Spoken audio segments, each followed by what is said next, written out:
Third is your motivations. And one of the things I found about my African sisters and brothers is they read me like an open book. They could see what was going on. They read my facial expressions. They could see what I was thinking. They understood it. And I heard from them on a regular basis their concerns about non-Americans. As a matter of fact, teaching this course, a course in intercultural communication to Africans, I had an insight, and I realized that a lot of times when Americans, I as an American, were together in Kenya, we would talk about the Africans. And we would kind of debrief each other on strange things that we had seen happen, that we didn't understand.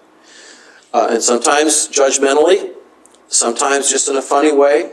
But I wondered if the Africans talked about us when we weren't there.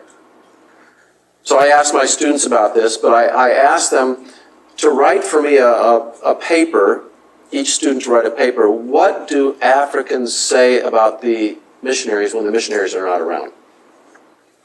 I have 6 pages of single-spaced comments of things that the Africans say about the missionaries. One comment was, why do they love dogs more than people? Because they would let the dog ride in the car and they wouldn't give a ride to somebody who needed one. Why are Americans afraid of dating relationships with Africans? In this particular case, the more I dug into it, the more I realized there was a lot of racism on the part of us white missionaries. We might have denied it, but that's not what we communicated to those who were watching us. We had policies against dating nationals. And the stated reason was a lot of times a national will date you just so they can get a visa. We put it off on another category. And yet I looked at the organization I belonged to at the time, and they didn't have the same policies in Asia. Okay, is it because it's a black and white issue? I was afraid to ask myself that because it was scary. What really brought this home to me was I was in Kenya in 1989 when the Berlin Wall fell. And I was excited to see communism fall. And I thought my Kenyan friends would be as well too, but a lot of them were not excited. Why not? Help me understand what's going on. Why aren't you excited about it? They said, well, because the Berlin Wall is falling, and now American attention is going to go to East Europe because they're white. And that's where your aid and your development work and so on is going to go. And Africa is going to be ignored now because Americans are racist. They had the courage to tell me that.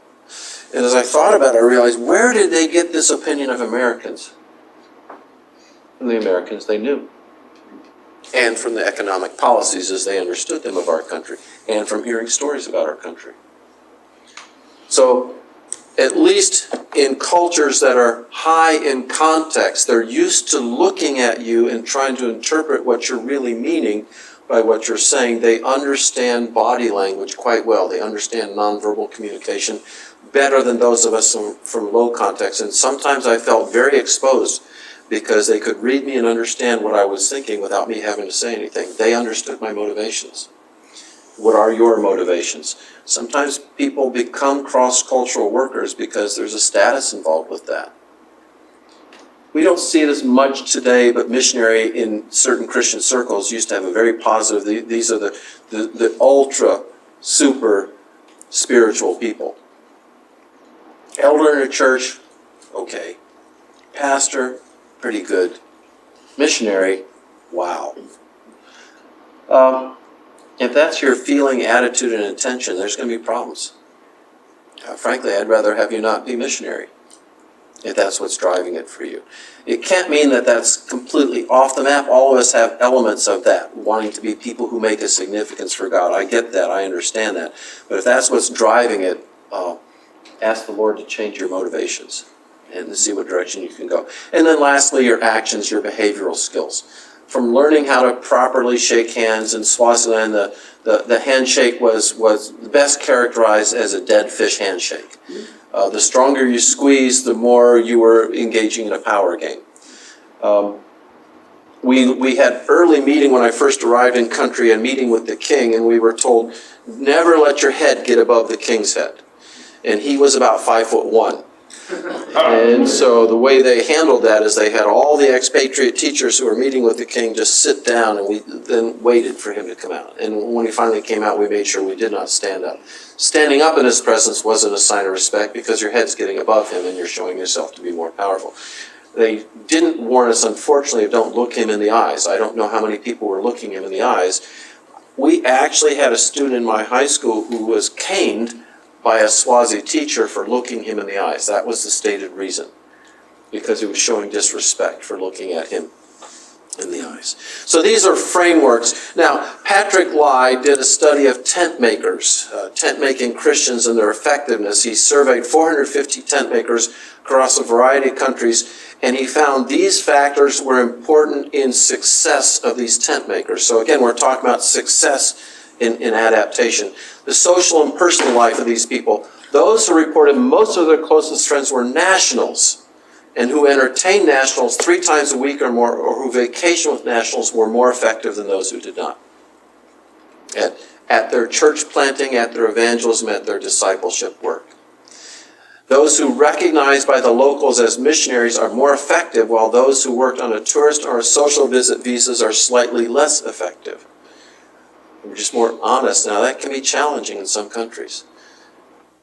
Field or overseas church relationship. The most effective tent makers are those who regularly involved in a national congregation or house church in the local language, rather than those who attended an expatriate church in a given setting, or a church that spoke their language. Those who are fluent in the heart language, the local heart language, rather than a trade language, whether that's English or, say, in Kenya, Swahili, rather than a trade or a national language, are more effective. Security. Workers who lie to ensure business success are less effective, while workers who take appropriate risks are more effective. If you take reckless risks, you're likely to not stay in the country very long. Learning the local language is hard if you're not there in the country. Accountability. Workers who have a clear strategy for planning a church and who meet with someone who holds them accountable at least once per month are more likely to be effective. Mentoring, coaching, accountability. And lastly, work or job overseas. Workers who have a job working alongside those they're trying to reach are most effective, as are those who are good at their jobs. Those whose jobs are a front or a cover are less effective. If you're going to get involved in business as mission, make sure it's a career path you know what you're doing and you're capable. To the extent you're able to work alongside nationals rather than simply working over them is an important part. If you're the founder of the business, it's hard to work alongside them. But the reality is those who work with them are more effective than those who set up a small business and don't hire national employees as part of their business. Okay, and so this was now specifically missionaries that we're talking about. The first slide was talking about the larger picture of intercultural competence as viewed by secular researchers. So Patrick Lai is dealing with issues that are on a very pragmatic level for people. So what are some traits? And this is a third way to approach it, the type of traits that characterize people who are effective intercultural communicators. The first, and perhaps even the most important, Livermore addresses this a little bit in his book, is they have positive and yet realistic expectations. They expect they can make a difference, but they know how hard it's going to be. Okay, so they're not lying to themselves about the challenge of living interculturally. They're being honest, but they're anticipating it's going to be a challenge, so they walk into it, and when it is a challenge, they don't simply give up on it. They emphasize people. Oh, this is hard. When you begin with a task by your organization. Now, your task might be to plant a church, but the reality is a church is people. It's not a building, it's not a location, it is people. And to what extent do you emphasize people rather than tasks? That's hard for me. I'm an idea or a task-oriented person rather than a people person. And I have to modify myself if I'm going to be effective in an intercultural setting. Exercise empathy. Empathy means understanding them from their point of view, not just feeling sorry for them. Seeing the smiles of poor people and asking the question, why are they smiling, rather than anticipating it means that they're happy. Try to understand what that means. Perhaps it's nothing more than they've learned to smile at the wealthy stranger because the wealthy stranger might give them something as a result, and it has nothing to do with what's going on inside. Now that's a negative type of attribution. I want to be careful with that. Empathy involves attributing positive things to people rather than just negative things. Or at least if it's negative things, you're trying to understand why they have that reaction or that feeling.